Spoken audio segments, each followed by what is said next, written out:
Hello and welcome back to the Electric Election Road Trip and Podcast. You may not realize exactly where we are, but there is an all-American factory behind me. We are in Bozeman, Montana. We, of course, have Benjamin Backer, our host and the head of the Conservation Coalition, and we're joined by Casey Walsh. Casey, can you let me know where we are and let our listeners and our viewers understand how cool this location is? Yeah, we're sitting in the headquarters of Sims Fishing Products in Bozeman, Montana, and we've got about 170 employees here at the company, and I think probably about 50% of them are working on site right now due to COVID. Yeah, I mean, it's amazing. We just did a tour of the entire facility where we saw solar on the roof, which you guys capped out your maximum amount of solar. We saw the upcycling, recycling. There's so much to dive into about Sims sustainability efforts, but what really struck me is like the culture of sustainability that has been created here. How did that come to be, and how did it come to be so much so that I'm sure it reflects on the pocketbooks? Because when you look at your budget, it is going to be obvious to see that sustainability is at the core of what you do. How did that come to be? I mean, I think that's both top down and bottom up. Let's start with my history of Sims. I acquired this company in 1993, and really the reason I got into this business was I'd served on the National Board of Trout Unlimited and had been involved in many conservation efforts. And as a result of that, I saw an opportunity to marry my personal interests and passions with my work. Oh man, cell phone on the podcast. This is the first one yet. Sorry about that, guys. Yeah. That's perfect. All good. So I acquired the company in 1993, and that was after living in Los Angeles, New York, Philadelphia, Pittsburgh, and my wife and I were about to have our first child, and we decided we really didn't want to raise kids in Los Angeles. And at the same time, I was serving on the board of Trout Unlimited and involved with all these people in the fishing industry and folks who were passionate about what we do here at Sims every day.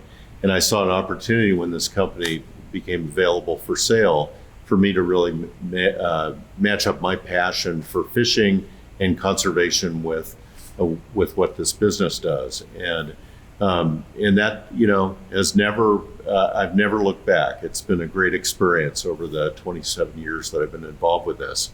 On the other hand, we have a really passionate group of employees about environmentalism and sustainability, and we've won numerous awards from the state for business practices that lead to, less waste in our business. And you saw the solar panels that we have on our roof.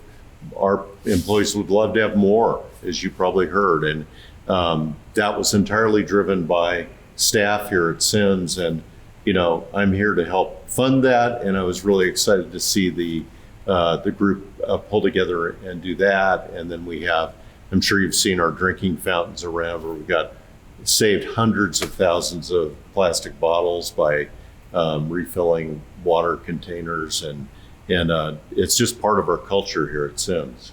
Well, I really love that, Benji, because it makes me think about what you're doing with the Conservation Coalition, right? You think about how you're at this top level, you're trying to get organizations all across the country, but as we meet with people, we're learning local ways that people can get involved. You're trying to be that bridge to connect everything and really kind of fit it together. I'm curious though, how can we help you get more solar panels on the roof? This feels like there's something that can be done, at least by the Conservation Coalition.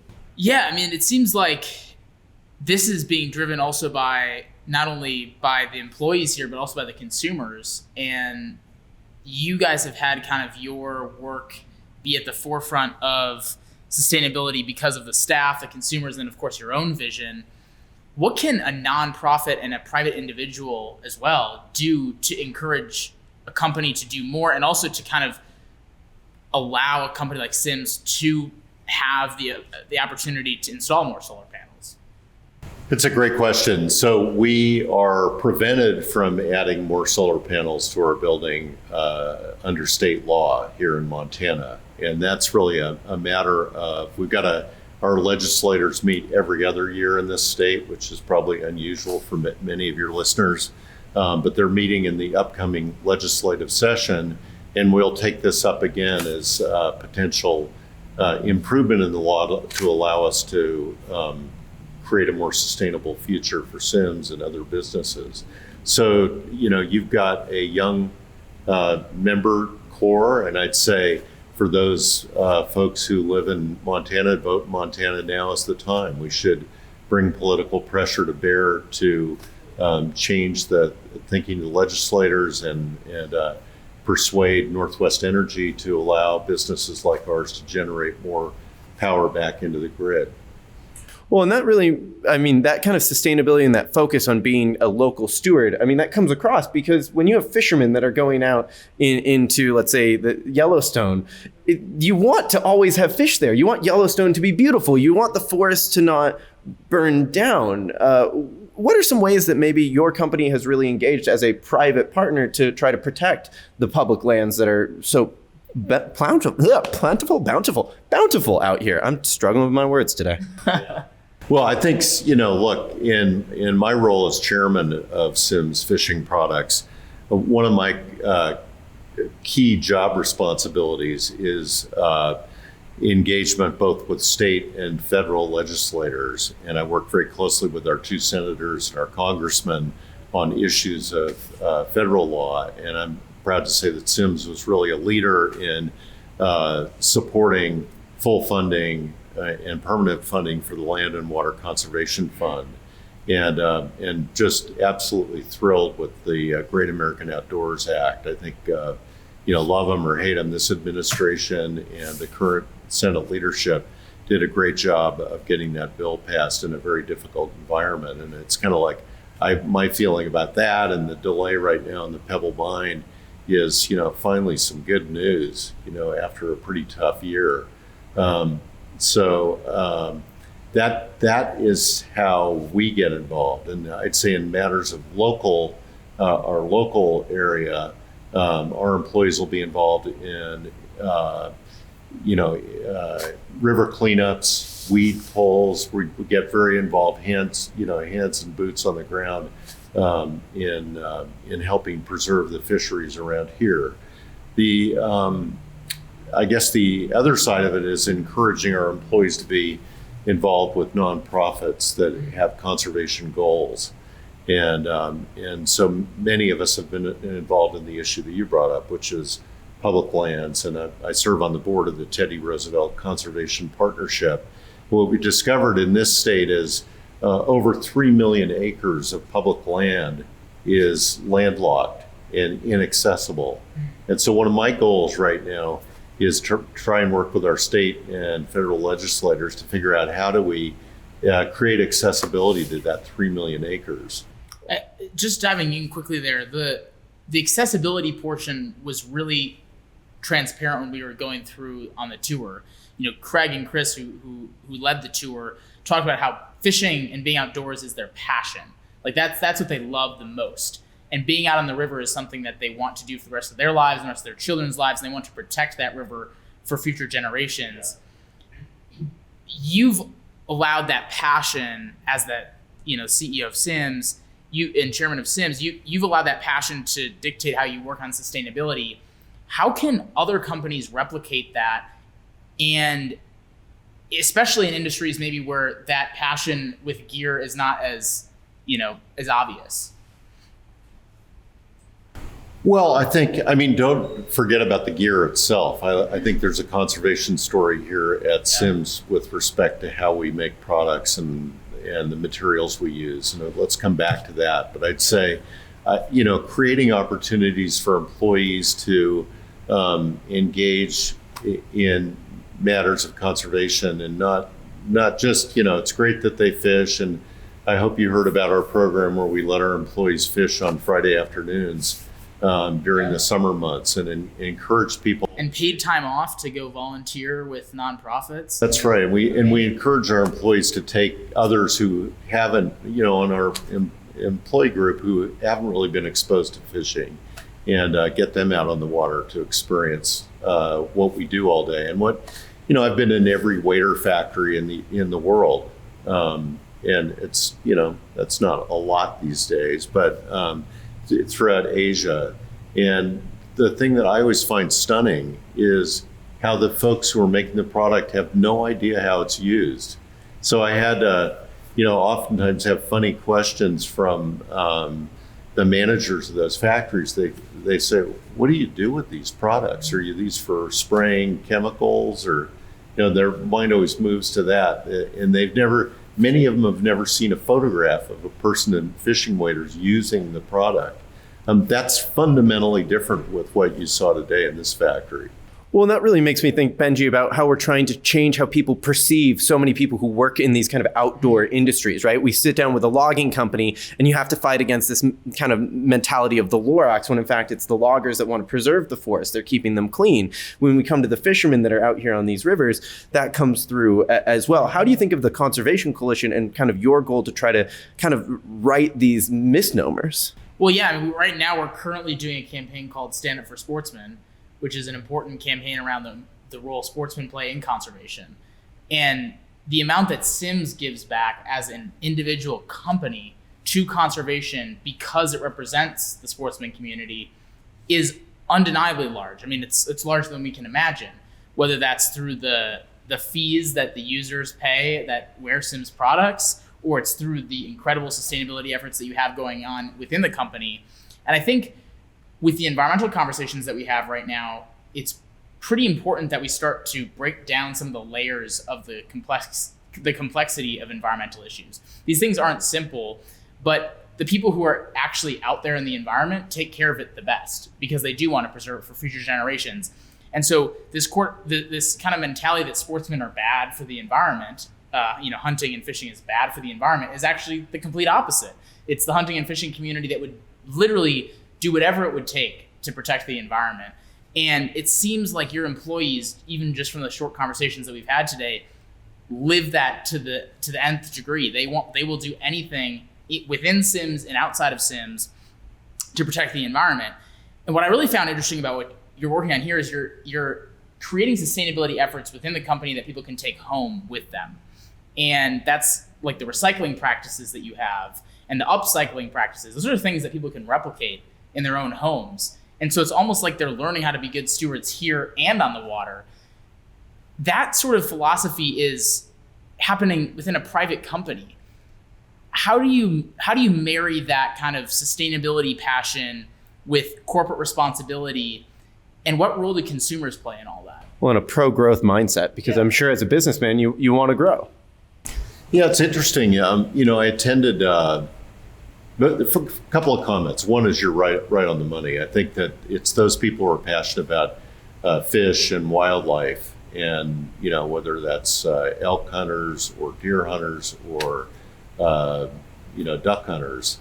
It's those very people who care the most for their prey and for the environments where their prey live and thrive. And I think Nature magazine had an interesting article last year about the fact that we've lost 1.5 billion birds in a relatively short period of time. The only bright spot is waterfowl.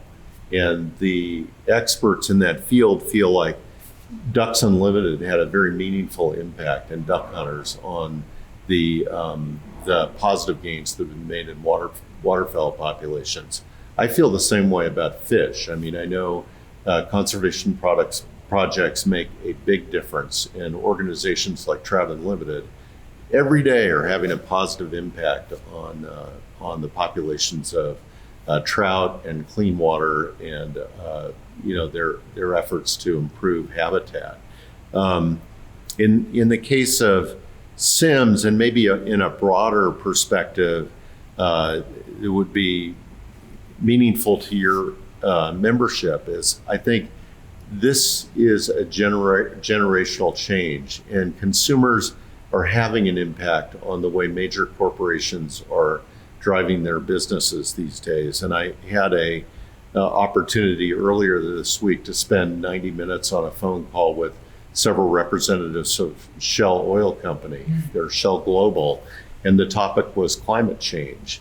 And I was just stunned at the number of initiatives they are undertaking to make their business carbon neutral.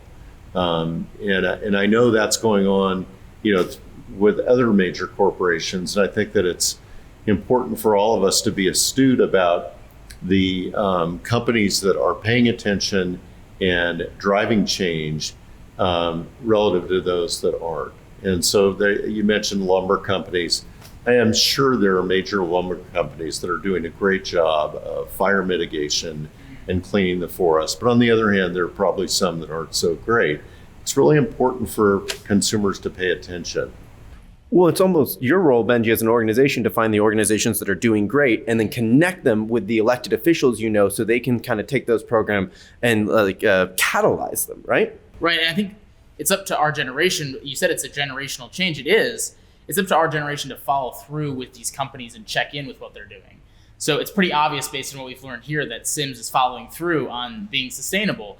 But we need to be, as a generation, I think, more aware of what companies are doing, and if they're just saying they're doing something sustainable versus if they actually are doing something sustainable. I mean, we had a hands-on look of what you are doing, and literally all the way down to the Gore-Tex material of reusing and reducing and recycling, all the way up to how you're trying to reduce emissions in this facility with putting solar panels on your roof. One thing that I think gets lost in a lot of this is the fact that you also have a major platform of trying to get more of your products to be American made and bring as much production back to the United States as possible. Can you talk about why that's important and why that shift has happened, and also what you're doing about it? Well, I'm happy to touch on that. That's been a long-term goal of mine. I think we have a lot of reasons to question production from China, and Sims has worked hard to reduce our exposure to Chinese production. I think over the last 2 years we've reduced our imports from China dramatically, and our intention is to continue to do that for a number of reasons. But I have had a long-term objective of bringing more production back into the United States, and we'd love to be able to produce rain jackets here and other products, and I'd say we're midstream on that. We've created space within our factory where we can do that now, and why is that important to me? We're providing jobs to Americans. I love manufacturing. I'm really passionate about it. I like making better things than folks in other countries who don't really even know what the end use of the product's meant to be. And I also just feel like, hey, we can do a better job. I honestly think we can make better product here than we can import. Well, and I love it because on the tour, your commitment to quality for your customer is sacrosanct, right? You're not going to send a customer a waiter that's going to have a leak in it. But then that commitment to sustainability comes right through, because the moment you find a waiter that has a leak that you can't repair, you can't make to the quality, it doesn't go to a landfill. It goes to another business that makes bags, dog bowls, koozies for, our beverages. And you actually keep that alive. It's a word that our listeners have heard me say multiple times, but upcycling is maintained. How would you tell or try to advise other businesses to try to both, create a great product for their customers, but then be creative in how they use their waste to actually maybe make more products and create more opportunities to make a profit? Well, it's just the first step is to ask the question, can we reduce our footprint? And we set up a small task force of folks to work on that. And, you start, one step at a time. 3 months later, you're producing some products, or 6 months later, you kind of have a different outlook in your business about how to manage it. So it kind of all starts with setting aside the time and bandwidth for employees to be thinking about doing things differently. And I think a fundamental tenet of this business from the very start, this is a company that was started by a gentleman named John Sims, who was a fishing guide, and professional fishing guides have guided the way we built this business from the mid 80s forward. And for me, that's always meant making products that'll stand up to the demands and rigors of professional fishing guides. And in doing that, we make very durable products that'll last a long, long time.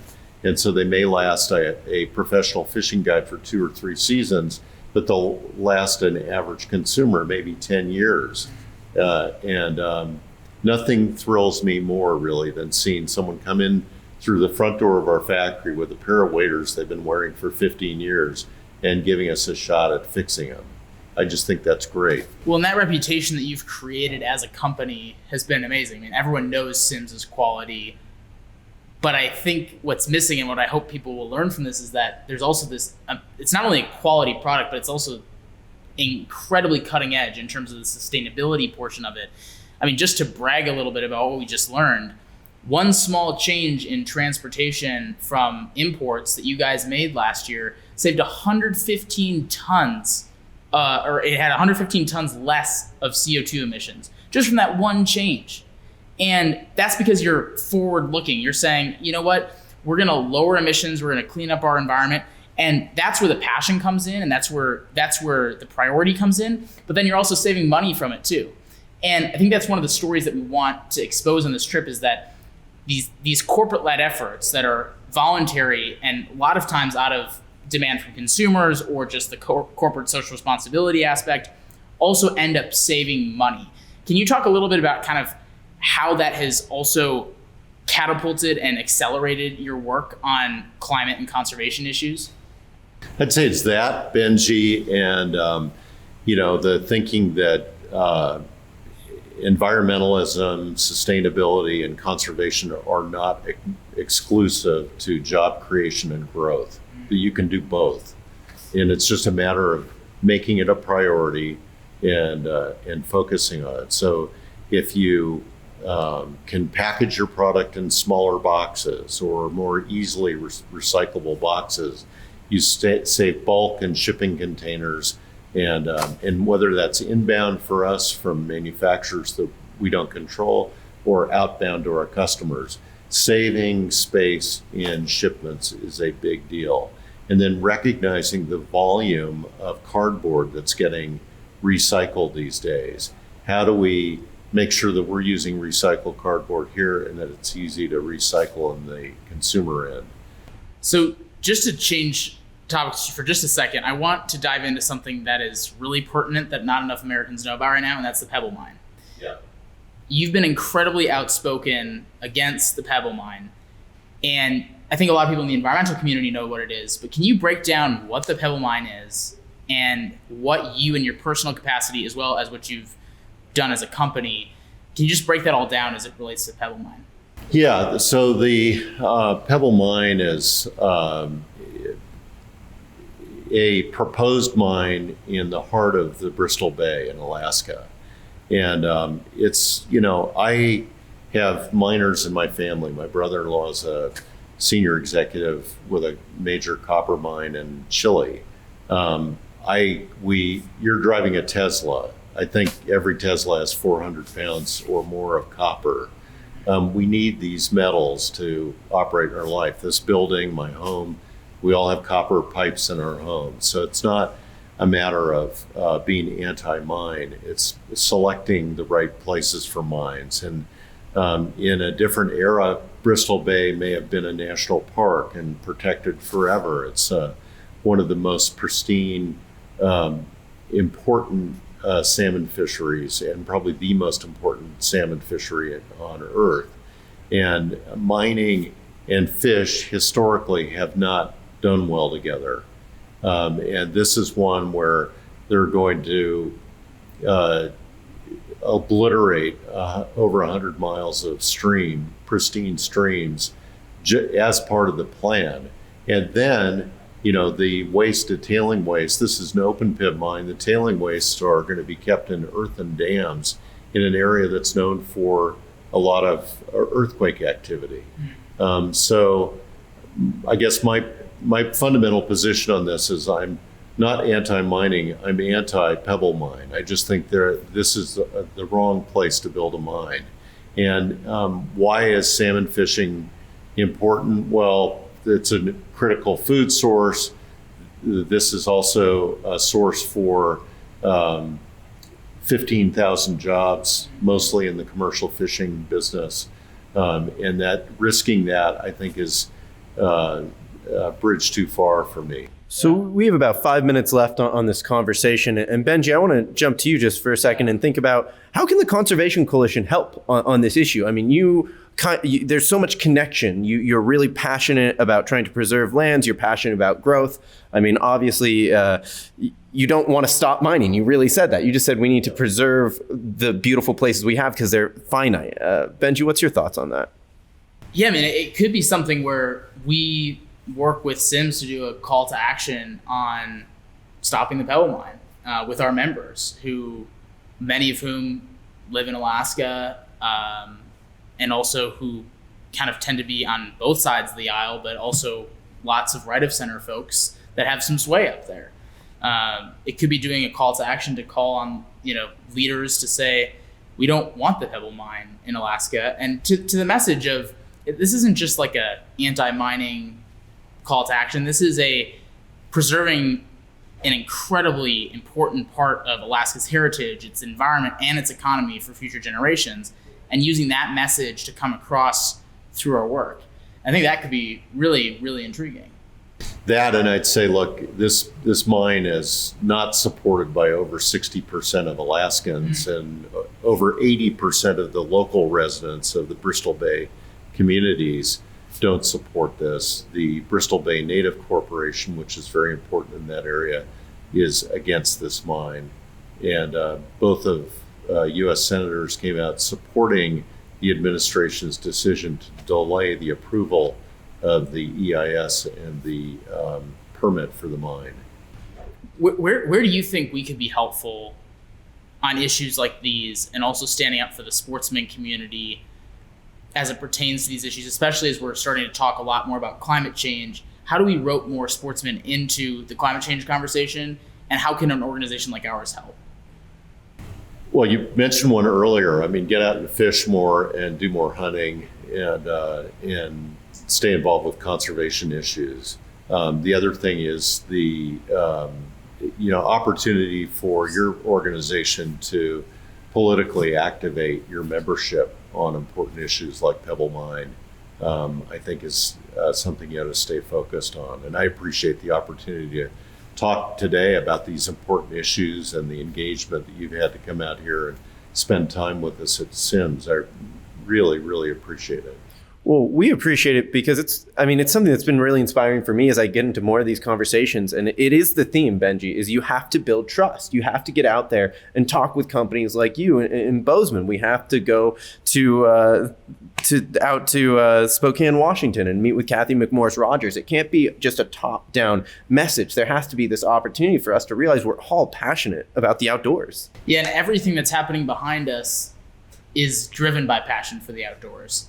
And as an organization and as an individual, and I know, Saul, I can speak for you on this as well, elevating these stories is exactly what we need to do more of, because that helps consumers make better decisions, it helps voters make better decisions, and it helps companies try to replicate what they're seeing with their competitors. And if we're going to solve climate change or conservation issues, it's going to take an any of the above approach. It's going to take businesses paired with individuals, paired with the local government, the state government, the federal government, and the international lens as well. Sims is doing that in its everyday practices, and it's a matter of trying to replicate what you're doing locally here in Bozeman, how that has ripple effects across the globe, and then doing it again and again and again in larger and larger ways. And I know that's a mindset that you have. It's just a matter of making a mindset for others. Yeah, there are a couple of other things. I'd say, look, I know that many of your members are college students, and I guess my message there would be live your passion. Don't compromise. And particularly as you look at the job market and are making, fundamental decisions about your career or your first job out of college, make sure you pay attention to the values of the company and make sure those align with your own opinions about conservation, public access to open spaces, and all the topics that we talked about today, if that's your interest. you can make money and work for great companies. You don't have to compromise. That's an incredible message. I'd say to close, we've been asking every person we sit down with, what are you hoping we find on this journey? You've traveled all around the world. You've built trust with so many people on different sides of the aisle to show your passion for fishing and conservation. What are you hoping we find out there as we drive across the country on the electric election road trip? Yeah, I'm excited about your road trip. I wish I could go along. We have room on the roof. Yeah. Anyway, yeah, I mean, I think it's, as you travel across the country, I think you're going to find a very different message between the two coasts. And I'll be excited to follow your progress. That, I think we've got a country right now that is very much divided. And I think it's super important for all of us to be focused on those areas where we have agreement rather than things that draw us apart. And so we talked about one a minute ago, the Great American Outdoors Act. Here's a great positive success that our government's achieved, and yet I have read so little about it in the public media, which I think is a shame. We're just not celebrating areas of success and common good, and instead we're so focused on things that divide us. So to the extent that you can in your travels, find those areas that bring Americans together and celebrate what's so great about this country and so positive, and bring that message to your membership. I think that's really important. Well, that's the inspiring message that we are hoping to achieve ourselves. And I'm grateful for the work that Sims has done on conservation and sustainability, and now moving even forward faster on these issues than ever before, and all the plans that you have in the works in addition to what you already have going on right now. I'm hopeful that we can work together more past this podcast with, calls to action on important initiatives and promoting the work that Sims is doing to our community as well, because we do need a new generation, the next generation of sportsmen and women. And there's no better company to represent that next generation than Sims. You bet. I really appreciate your time, Casey Walsh. Sims Company, this is incredible what you have going on here. It's American-made products of the highest quality. The electric election road trip continues on, yet more podcasts that hopefully will uplift you and give you just a positive vibe in what are sometimes smoky and tough times.